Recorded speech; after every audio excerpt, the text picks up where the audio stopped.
it's Miranda here. Thanks Matt McKeever for having us on your channel.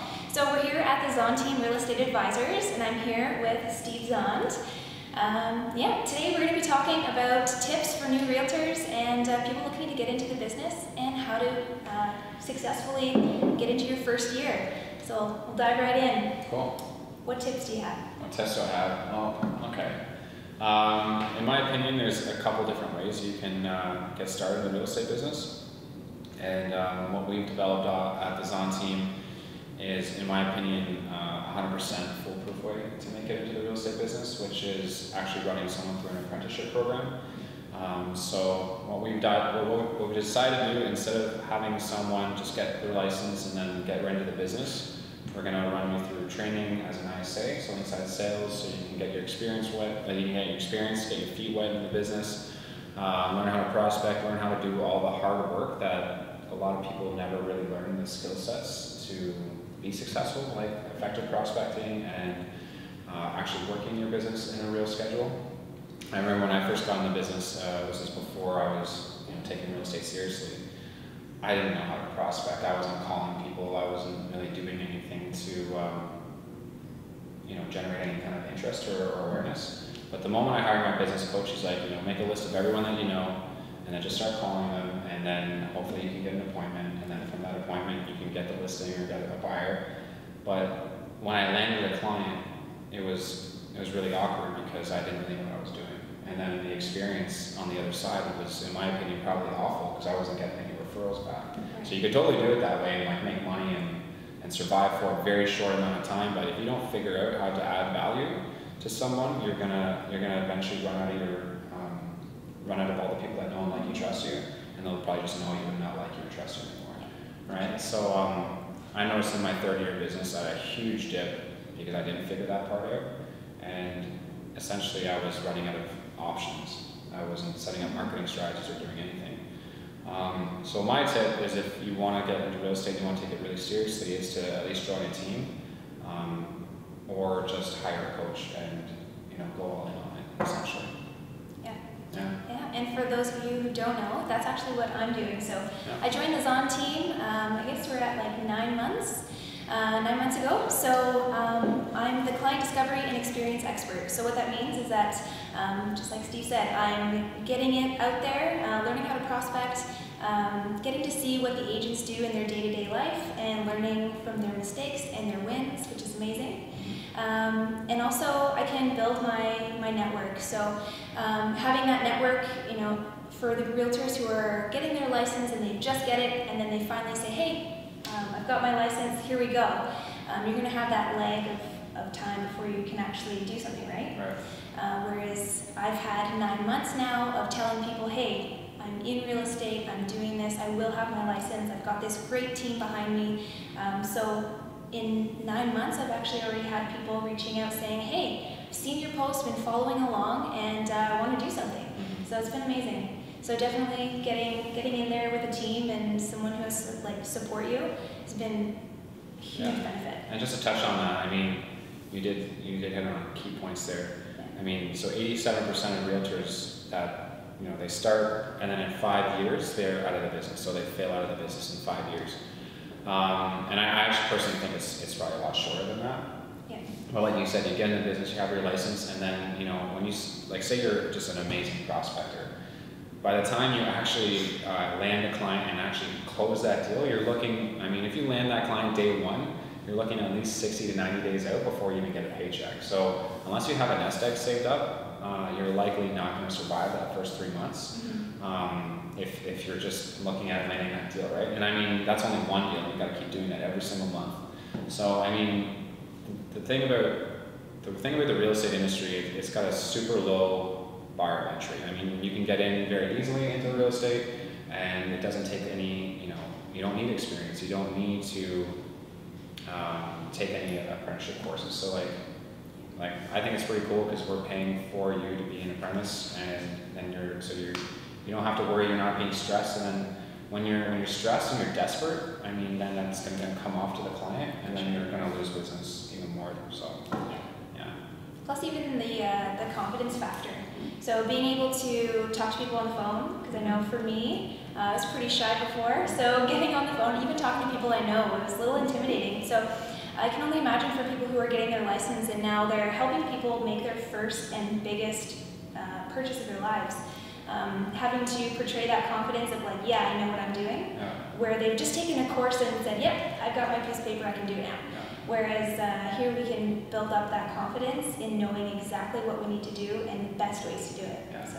And as soon as you start, as soon as you actually flip from an ISA to an agent, you're going to have some really core skills that most agents don't even have. Well, you're going to have a higher competency on everything that we're doing, but I mean, the number one skill is to prospect and have the work ethic to prospect. So that's the number one key skill that I think most people are missing, is they just expect to get their real estate license, do deals with all their buddies, and then make a ton of money. And it doesn't work out that way. Yeah. Okay. And so since you've been in both sides, I get asked a lot about how people choose brokerages and like the desk fees and kind of how that setup works. Yeah. Are you able to explain on that? Yeah. It's a good question. I mean, you can go to any real estate brokerage and they'll hire you. As long as you have a license and you're willing to show up and pay your desk fees, you're gonna get a seat somewhere. So at the end of the day, if you're going to go to a brokerage and you're going to go solo, just make sure that you're getting the services that you want covered. So just ask questions about like, what kind of administrative services do you provide? Are you providing training? What's the quality of the training? What's your success rate? Like, you know what I mean? Like there's so many different levels, but most brokerages are just trying to entice you with a super low split, so giving you most of the money. But then at that time, it's all on you to figure it out. So if you have no business experience, I mean, that's why 87% of people fail. Any tips for people who are out there interviewing brokerages and trying to find where they fit?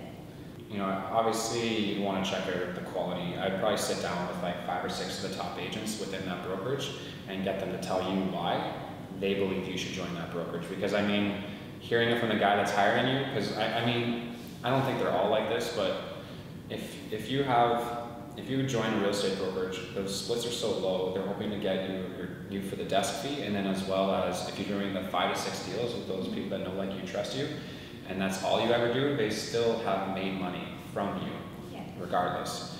So maybe sit down with like 5 to 10 agents from each brokerage and start making a decision, like, hey, why are you working at Remax? Why are you working at Coldwell Banker? Why are you working at Century 21? What's separating it? And then after you've talked to enough people, then make the decision, because I see it too often where someone just starts at a real estate brokerage and then the next thing you know, they flip to 3 or 4 different brokerages within like a 2-year span. And if you think about how much energy that takes to like stop, start, flip, like just think about moving into a new house. I mean, it's a lot of work.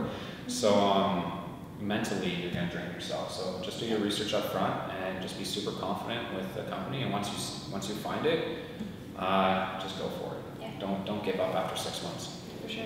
At the Zahnd team here, we do a lot of personal development. It's obviously one of the, growth is one of our core values, and we take that seriously, as well as innovation. So when you were getting into the business, and maybe even now, like what are the most important people, influences, books, coaches that really propelled you to where you are now? Okay. Yeah, I mean, I think if you want to do a great job, you always have to be learning how to be better, right? Otherwise, you're going to get stale and you're not going to grow. As far as like the best books, oh man.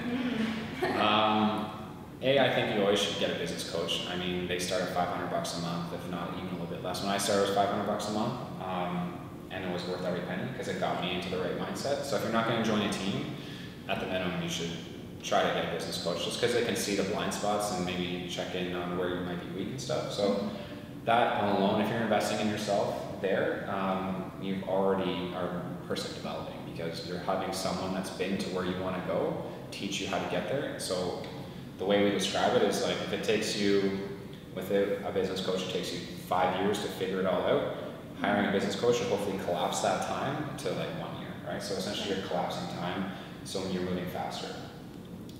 Some really great books if you're thinking about prospecting. That Fanatical Prospecting book was pretty sweet. Chet Holmes' book, The Ultimate Sales Machine. If you're in sales, that's a Bible for you. If you're talking about business strategy, Vern Harnish's Mastering the Rockefeller Habits is what I used to build my first strategic plan. That's now been replaced with Scaling Up 2.0. So it's just Vern's second version of Mastering the Rockefeller Habits. So that teaches you how to build strategy, what to look for. And we recently read another book that simplifies that strategic planning process. So I mean, if you're a realtor just starting out, I would definitely maybe switch to, it's Floyd Wickman's son, Gino Wickman, I think it is. It's Traction. That's a pretty good one. I just started reading that. You just started reading that one? Yeah. There we go. That's a great book. What other books would there be? There's so many good ones. It really depends on what you want to learn. So if you want to learn business strategy, those are some really good books. If you want to learn about like what makes a company great, you can't go wrong with any of Jim Collins' books. It's Good to Great, and what's the other one? I forget what the other one is. But he's got a lot of good ones, actually. Jim Collins is a great author. Yeah. I guess for a lot of like new realtors and people getting out there, the biggest jump would be asking for business. So I know how you started out asking for business, but what do you think is the best way to let people know in your network that you are in real estate and that you can help them? I mean, it's a really good question. It might be a little bit hard to answer, but I mean, if you believe in yourself that you're going to do a great job for people, then it should be very easy for you to ask for business. I mean, if you don't have confidence in what you're offering, then maybe you should go back to the drawing board before you ask for business. Ryan Dice, who's the CEO of Digital Marketer, he helps people train for marketing, and he's like, I can teach you how to market and teach you how to win business, but if you don't have a good enough product, he's like, I don't want you to win. So if you're not the best in the room, so in my opinion, because I believe you need to lead with value, is you need to be confident, and then once you're confident that you can actually help people, then the guy's philosophy is, if you think you're the best and you are the best choice for someone, then it's your obligation to let them know that they should be using you. So essentially, believe in yourself, believe in what you're going to do, and then have the confidence to ask for business. And the way we did it, we just called people up and let people know that, hey, we're in the business. You let them know that you're working with the Zahnd team, and make sure that people knew that you were connected to someone that was doing a great job, and you're not just kind of flying at the seat of your pants and winging it, right? So, so believe in yourself and then go for it. All right, guys, thank you so much for tuning in. Jump in the comments below if you have any questions for us, and we'd be happy to answer them for you. It was a pleasure. Hope you guys got some value here. And if you have any more questions, feel free to reach out to us on Instagram, Facebook. We've got a live chat. We've got it all. So zahnteam.ca, or look us up, the Zahnd Team Real Estate Advisors on Facebook. Thanks.